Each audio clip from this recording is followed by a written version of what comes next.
Baik, selanjutnya saya akan menjelaskan tentang perencanaan keuangan jangka panjang dengan model presentase penjualan dengan menggunakan data PT DJ pada tahun 2015, di mana perusahaan PT DJ tersebut memperkirakan penjualan akan meningkat sebesar 25% pada tahun 2016. Dalam layar sudah ada skenario dari A sampai J. Oke, untuk yang A yaitu semua aset lancar meningkat secara proporsional dengan penjualan. Selanjutnya B, dilakukan pembelian aset tetap baru sebesar 20 miliar pada awal tahun 2016. C, penyusutan aset tetap lama sebesar 25 miliar dan aset tetap baru 2 miliar. D, akun utang dagang dan utang pajak meningkat secara proporsional dengan peningkatan penjualan. E, hutang bank dipertahankan, tetapi kalau perusahaan memerlukan pendanaan dari luar perusahaan, hutang bank akan ditambah. Penambahan akan dilakukan pada awal tahun. Tingkat bunga yang ditanggung 12% per tahun. F, perusahaan akan membayarkan dividen hanya apabila dana tersebut tidak diperlukan untuk investasi pada berbagai aset. Cara seperti ini memperlakukan dividen sebagai keputusan residual. G, perusahaan tidak akan menambah setoran ekuitas atau modal sendiri. H, operating profit margin 2016 diperkirakan sama dengan tahun 2015. Dan yang terakhir C, tarif pajak penghasilan sebesar 25%. Langkah pertama yang harus dilakukan yaitu membuat proyeksi laba rugi pada tahun 2016. Yang pertama yaitu proyeksi laba rugi PT DJ pada tahun 2016 dalam miliar. Penjualan 1,25 ini didapat dari 25% tadi, penjualan yang akan meningkat 25%. Nah, 25% itu ditambah 1, jadi 1 plus 25 per 100, jadinya 1,25. Lalu dikali 1500. 1500 ini didapat dari tabel 2.2. Ini pendapatan dari penjualan di tahun 2015 1.500 dan hasil dari 1,25 dikali 1.500 adalah 1.875.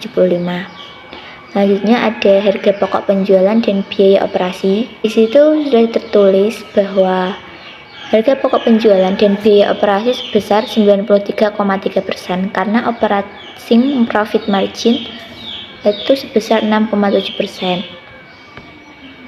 Jadi 100% dikurangi 6,7%, hasilnya adalah 93,3%. Dikalikan dengan 1.875 yang didapat dari penjualan tadi. Dan hasilnya ada 1.750.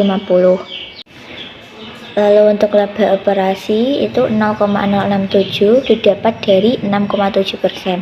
6,7 per 100 hasilnya adalah 0,067. Dikalikan dengan 1.875 dapat dari penjualan tadi, hasilnya adalah 125. Lalu ada biaya bunga 12%. 12% itu didapat dari soal di E. Tingkat bunga yang ditanggung tetap sebesar 12% per tahun.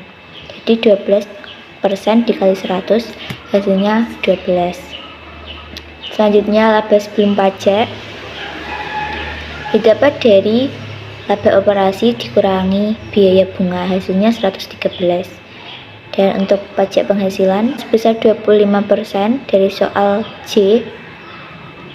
Jadi itu pajak penghasilannya 25% dikali 113 dan hasilnya itu 28,3. Itu laba sebelum pajak dikurangi dengan pajak penghasilan, hasilnya 84,7. Oke, selanjutnya memproyeksikan neraca pada sisi aktiva. Aset lancarnya 1,25. Ini didapat dari 1 plus 25% seperti jualan tadi. Lalu dikalikan dengan 330.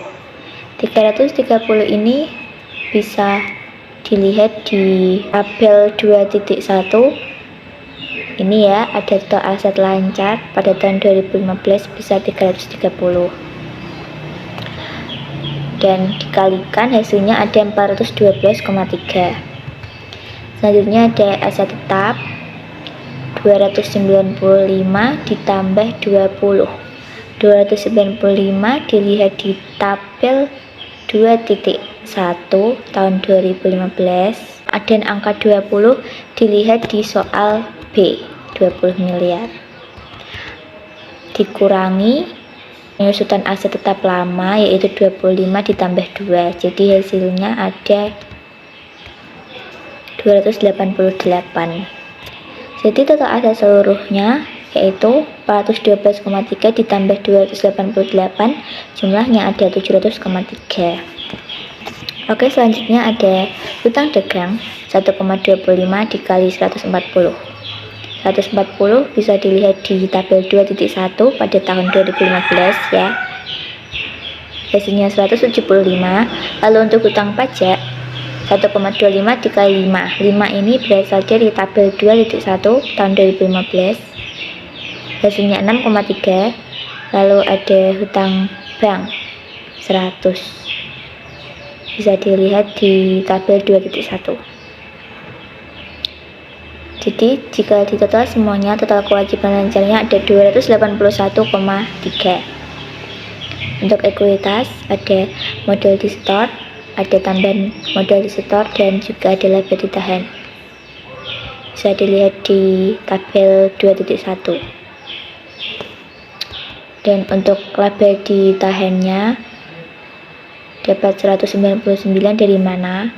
Dari total kewajiban plus ekuitas sebesar 690,3. Jadi total ekuitas pada akhir 2016 harus sebesar 419 miliar. Nah, dengan itu laba ditahan pada akhir 2016 sebesar 199 sebagai akun penyeimbang, karena akun laba ditahan pada akhir 2015 sebesar 160 miliar. Jadi ada tambahan laba yang ditahan pada tahun 2016 yaitu sebesar 39. Dan total ekuitasnya adalah 419. Untuk itu total kewajiban dan ekuitas jika dijumlah menjadi 700,3, sama dengan total aset. Lalu di proyeksi neraca ini cuma dijumlah seperti tadi, total asetnya berapa sama total kewajiban dan ekuitasnya. Jadi total aset dan total kewajiban dan ekuitas itu harus sama. Oke, selanjutnya yaitu menghitung proyeksi rasio-rasio keuangan. Yang pertama ada BEP, bisa dicari dengan EBIT dibagi total aset. EBIT bisa dilihat di laba operasi di tabel 2.4 yaitu 125, dan total asetnya itu 700,3. Jadi 125 dibagi 700,3 hasilnya adalah 0,178, dan jika dipersenkan menjadi 17,8%. Selanjutnya ada ROE yaitu EAT dibagi ekuitas. EAT itu laba setelah pajak, bisa dilihat di tabel 2.4, jumlahnya 84,7 dibagi dengan total ekuitas, totalnya 419, jadi 84,7 dibagi 419 hasilnya 0,202, dan jika dipersenkan menjadi 20,2%. Lalu ada DR yaitu kewajiban dibagi ekuitas. Kewajibannya tadi totalnya 281,3 dibagi dengan ekuitas 419 hasilnya ada 0,67. Lalu yang terakhir ada aset turnover didapat dari penjualan dibagi total aset. Penjualannya tadi di tabel 2.4 1.875 dibagi dengan total aset ya total aset 700,3 hasilnya 2,68. Oke, cukup sekian penjelasan dari saya. Apabila ada yang kurang jelas, saya mohon maaf. Terima kasih.